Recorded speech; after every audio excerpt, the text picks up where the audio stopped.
You're listening to Three Kitchens Podcast, hosted by your favorite home cooks, Erin Walker and Heather Dyer. Join us for inspiration and a new recipe every Tuesday.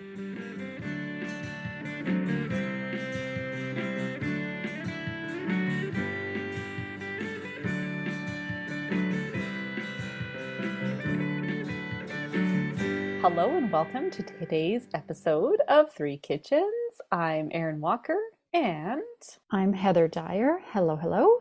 I'm really excited that we squeezed this interview in. We did some shuffling so we could add this in because I think this is somebody and a project that you are really going to want to listen about. Yeah, it's a really cool project. Our guest today is here to tell us all about it. Her name is Heather Ramshaw. She's the operations manager at the Highfield Regenerative Farm. Yeah, and this is a fantastic urban farming community. It's reusing industrial area, and then they farm it for produce that they then donate to the Alex Community Food Center that then makes fresh fruits and vegetables available to people. That's right. And I think she said that some of it also goes to the food bank. And the food bank, that's right. Yeah, super interesting. Because it's an industrial area, they have to do everything in raised beds, and they've now got a greenhouse. So if you are thinking like I was, like, how do you plant stuff in the ground in an industrial neighborhood? Well, this is the way you do it. You bring it all above ground. Yeah. Super cool stuff they're doing with composting and optimized soil health and like really focused on the soil quality in order to get amazing food quality, which is really cool. Yeah, the whole regenerative way of farming so that it's more of a whole loop where you're thinking of what's going in, what's coming out, and then what's going back in again so that you improve the soil and the area that you're using from when you first started. That's something that we're super excited about talking with her about. And this has only been there since 2017. And they partner with a whole bunch of other community organizations that also use the site. They have a forest school, I believe it's called. Mm-hmm. There's people growing bees or growing bees? No, what do you say? What's the farming bees? Housing bees? Oh, shoot. I don't know the verb. They've got bees. I love it. Let's let Heather tell us because she actually knows what she's talking about. Big thank you to Heather and the Highfield Regenerative Farm for fitting this podcast in on short notice. And a shout out, they have an event coming up on October 1st. If you're local here in Calgary, go check it out and you'll hear more about that toward the end of the episode. And we hope to see you there because we will be there. That's right.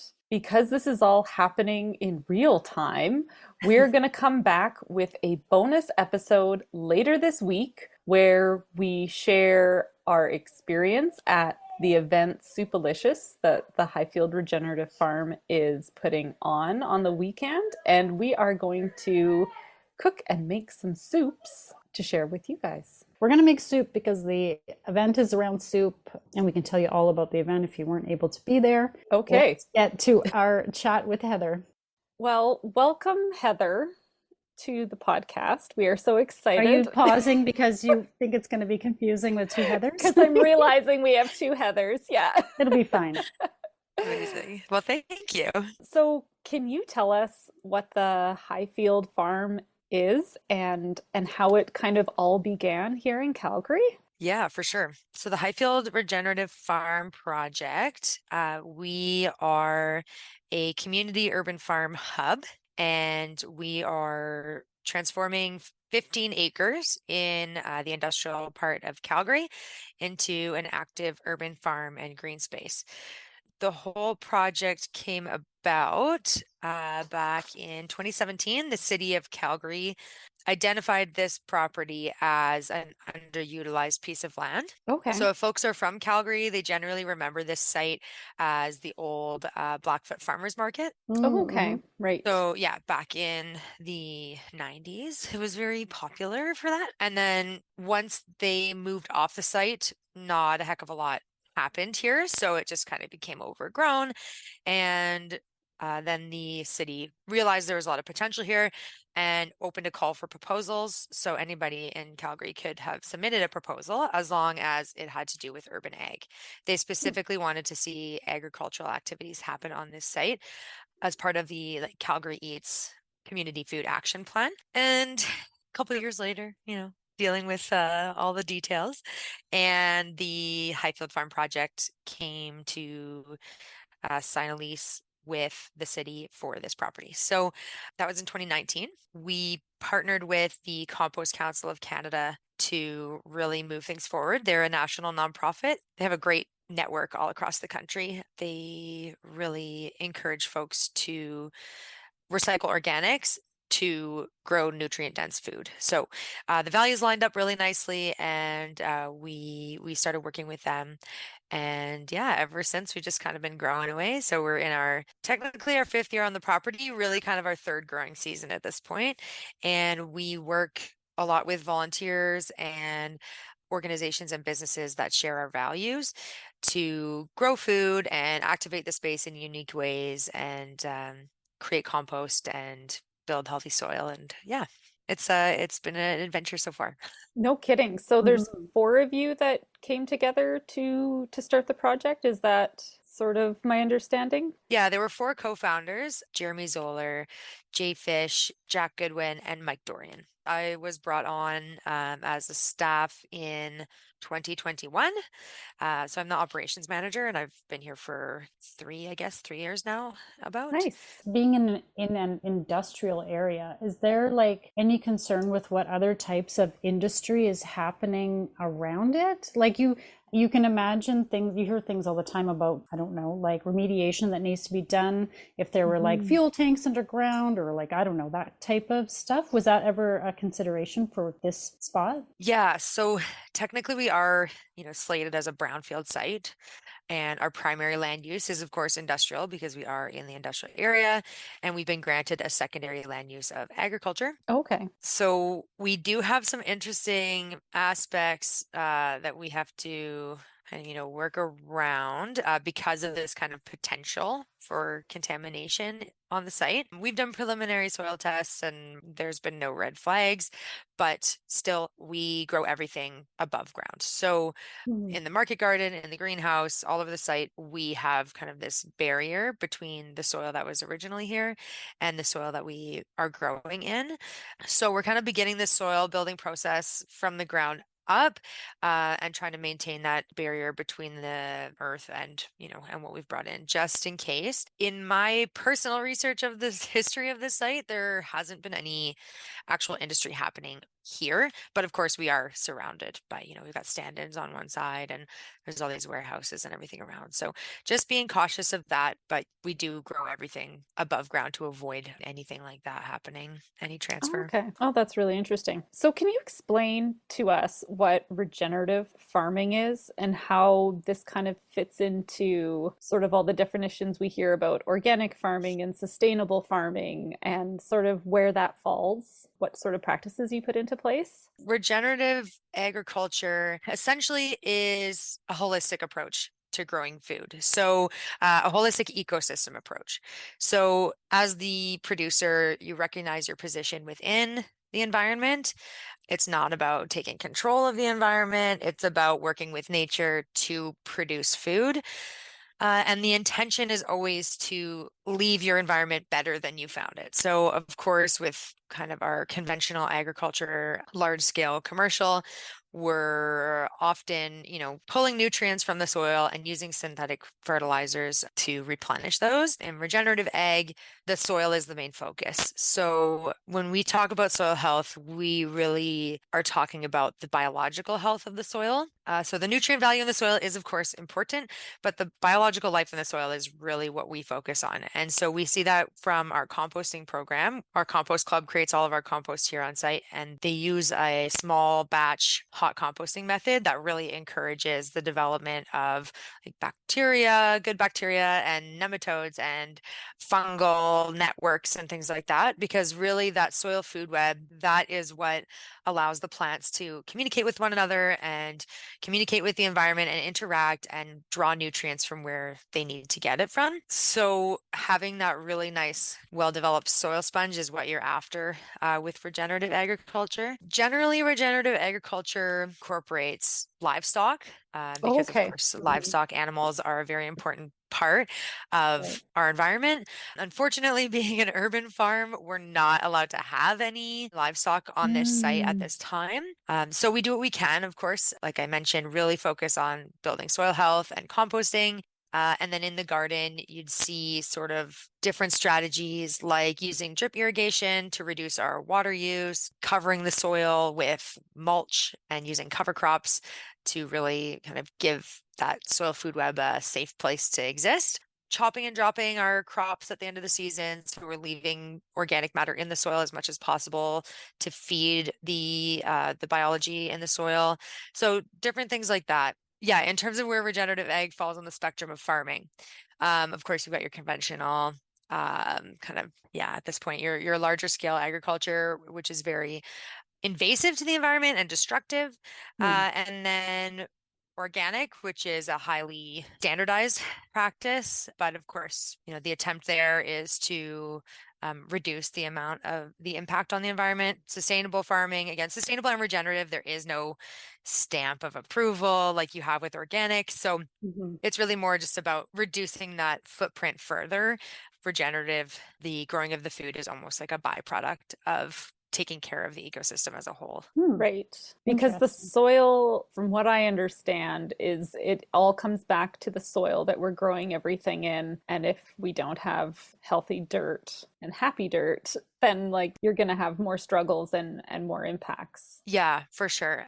They're always learning more about the soil. I think I just saw an article last week or a couple weeks ago that they've kind of come to believe now that like 50% of all life on the planet is in the soil.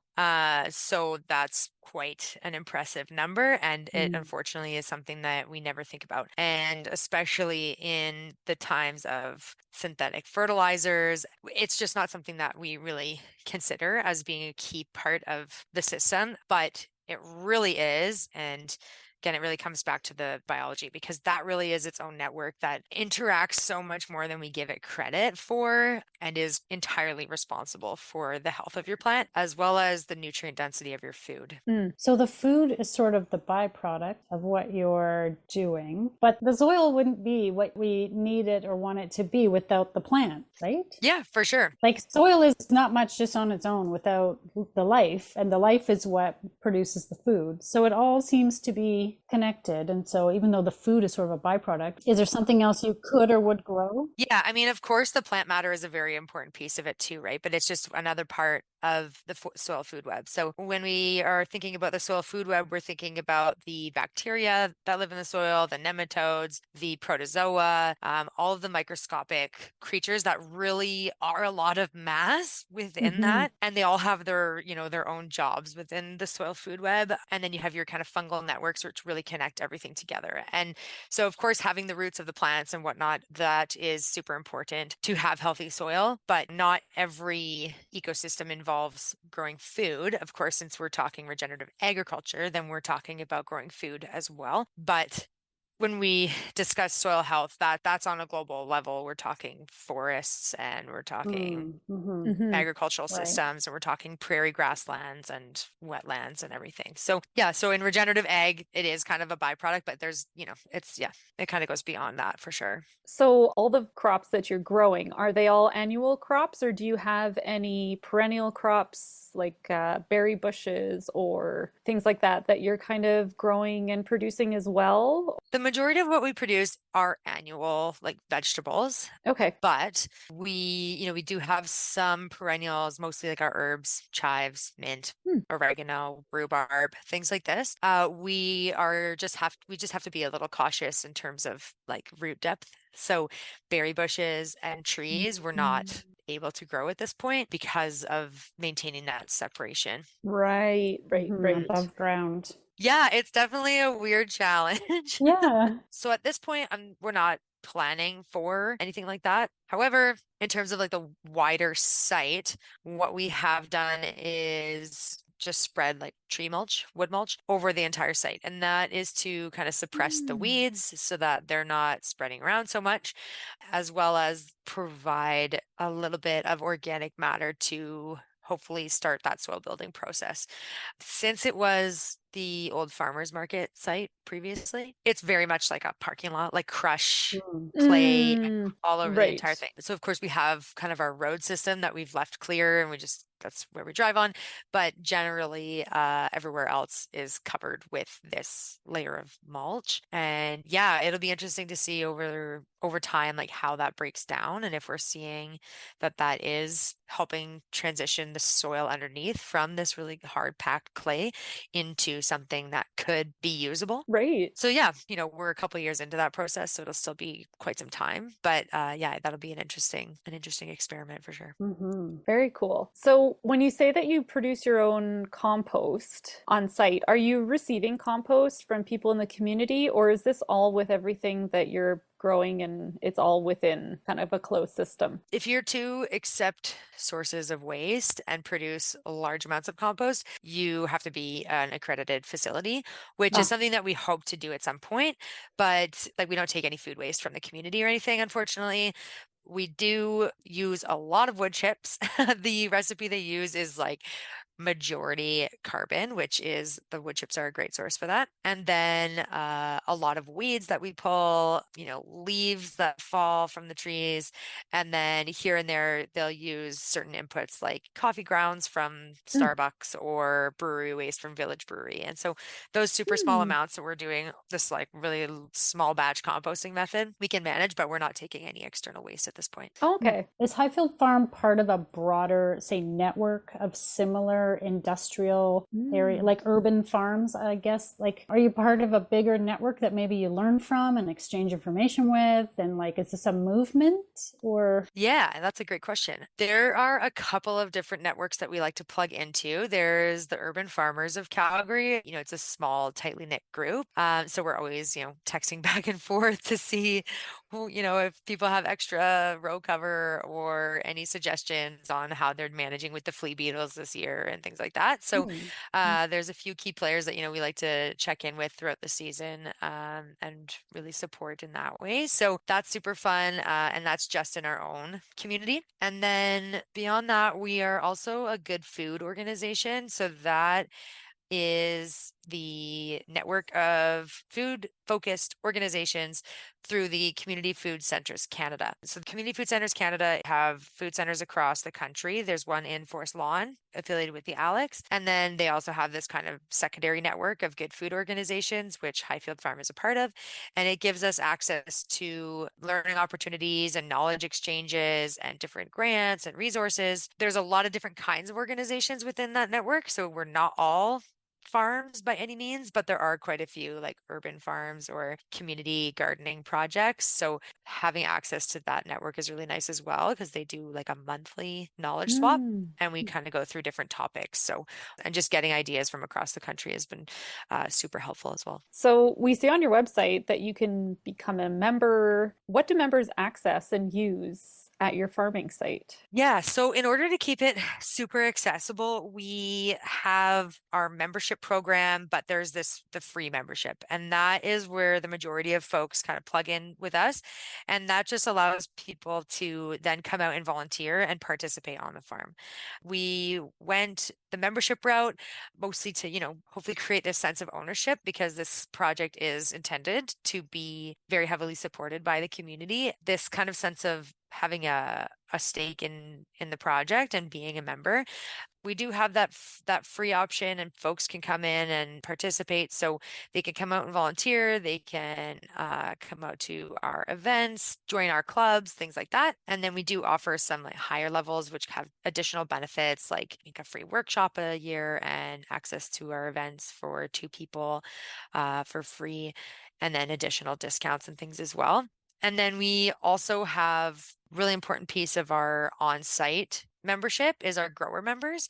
So these are like different organizations and folks who wanted to be part of a collaborative growing space and are in the same kind of realm, whether that's food, community, or land revitalization.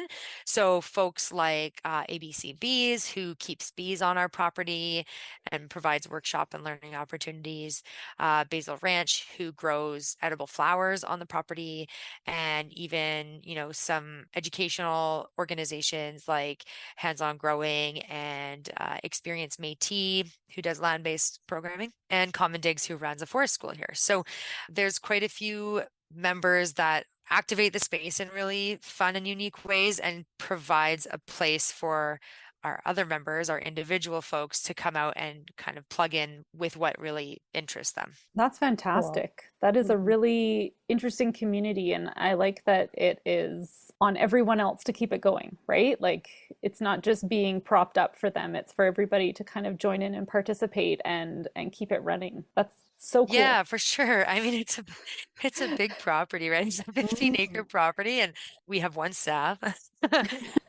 So really like having a big membership and these other folks who are super engaged and like out here utilizing the space is really, really important, because otherwise we wouldn't be able to do 80% of what we do without their help. So Yeah, that's so cool. So you mentioned supporting the community. So where does the food go that you grow? yeah, so right now our growing space it's about a 1/4 acre of like a market garden style. And then we have a 4,800 square foot greenhouse that we just started using for the first time this year. It just went up last spring. And all of those 2 spaces are grown with the help of volunteers and our members. So we do send food home with our volunteers. If we're doing a harvest that day, they can take stuff home with them. And then everything else we are currently donating out to food access programming in Calgary. So we half a block away from the food bank, so we direct some food that way. But this year, our main partner in that program is the Alex Community Food Center. They run an affordable food market every week, and we direct our produce to that so that folks in the community can access fresh local produce for an affordable price. So you've got the greenhouse. How much will that extend your growing season? The intention, like it's designed as a year-round space, so Oh, we okay. do have the potential to grow year-round. We already this year saw, even just at the beginning of the season, we saw the greenhouse extend us by, we were harvesting a month earlier than normally, than we normally would. And then not only just by being able to grow indoors and have those sensitive crops really safeguarded by being in a controlled environment, Mhm. but by extending our outdoor season, because we can now start all of our own seedlings and really make sure that we have strong, healthy seedlings by the time May long comes around and we're able to plant out. Previous to this, we were direct seeding a lot, which is also very difficult with the raised bed situation that we have, our exposure and our water situation, which I can talk about as well, because that's also a very interesting challenge. Oh yeah, Yeah. yeah. If we're Please do. talking urban farming, and that is probably one of our bigger challenges. But water, we don't have any running water on site. So as you can imagine, that's very difficult for growing. So what we have to do is we rent a hydrant meter from the city, and we attach the box to the hydrant on the side of the road, run hoses, and fill tanks beside the garden. So we have a solar pump that pumps the water from those tanks onto the garden. The drip irrigation is great for once the plants are established and the roots are able to move around and get to that water. But when you're germinating seeds, you really want to have like a moist environment, maintained for several days, which is very, very difficult to do. So this year we were able to hook up some sprinklers because we were using a different fire hydrant that was much closer. So we could use city pressure for that. But even still, that's been difficult. So being able to use seedlings and start those in the greenhouse has been super, super helpful. That's another thing we're gonna have to figure out for the winter, because if we are able to keep the greenhouse open, then we'll have to probably truck water in, because you can't use the hydrant meter after it starts freezing. That's probably one of our bigger challenges, is water access on site, especially with having the raised beds. And we have, a very small amount of soil that we're working with essentially above ground. And so it dries out so quickly, and we wouldn't be Yeah. able to produce anything if we didn't use that drip irrigation system. Yeah, no kidding. Yeah, for sure. Well, the things you would never think of. Yeah, you really take running water for granted. And you take, I think, like the idea of growing things in the ground is a whole other, that's different, right? Because water does, like if it rains, water does collect and sort of can pool, and which is not quite the same with a raised bed or a pot or whatever. Like even in our backyards, you got to approach things differently. So yeah, for sure. Interesting. Yeah. Cool. Well, we'll take a quick break and come back to talk about an event that's happening this weekend at the Highfield Regenerative Farm. So Heather is about to tell us about a really cool event that the Highfield Regenerative Farm is putting on next week here in Calgary. And we love promoting these fun local events, especially when they're foodie focused. Is there something going on in your community that you want our listeners and us to know about? We would love to hear about it and let our listeners know about it. If you're interested in promoting your event through our podcast, go visit our website or email us at threekitchenspodcast@gmail.com. And it all seems to be around food. How did that happen? For some reason, we just love food. Oh, so speaking of loving food, you have an event coming up this weekend. We're squeezing this one in so that we can let all our local people here in Calgary know about an event. Why don't you tell us about it? Yeah, so on Sunday, October 1st from 11 to 2, we're having our third annual Soupalicious. So Soupalicious is an event in support of Plant Grow Share a Row, which encourages folks to grow food for donation to their local food access programs. So this Soupalicious Calgary is a fundraiser for the farm, since we donate all of our food to these programs. And we like to have a lot of fun with it. It's kind of our combination, like harvest, end of season party, plus soup focused fun. So we match up local chefs and farmers to create different soups. So the farmer provides a feature ingredient that the chef gets creative with, and then showcases their own culinary talents and makes a delicious soup.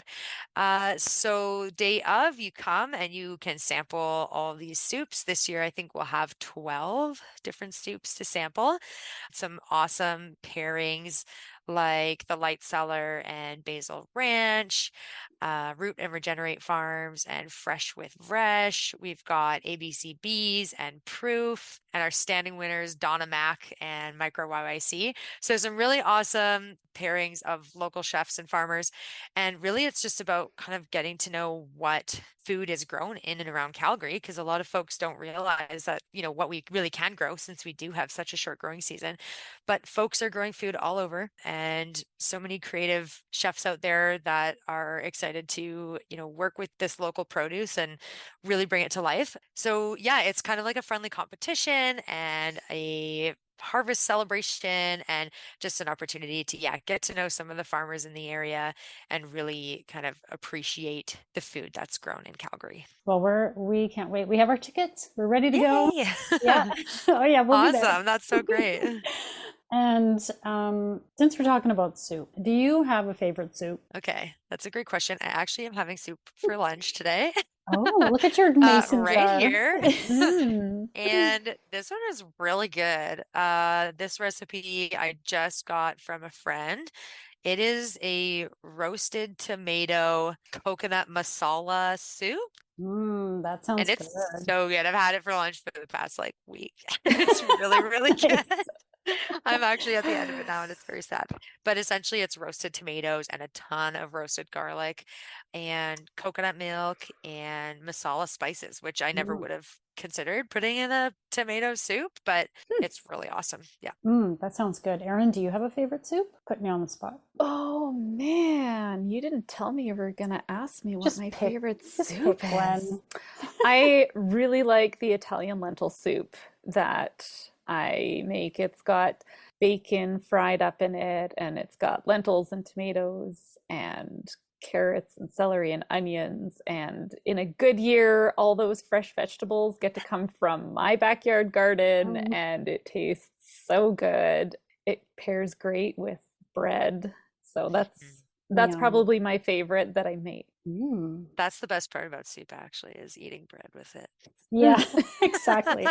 And Erin's a really great bread baker, so nice. It'll be like homemade sourdough. Yeah, right. Of course. Yeah, something amazing.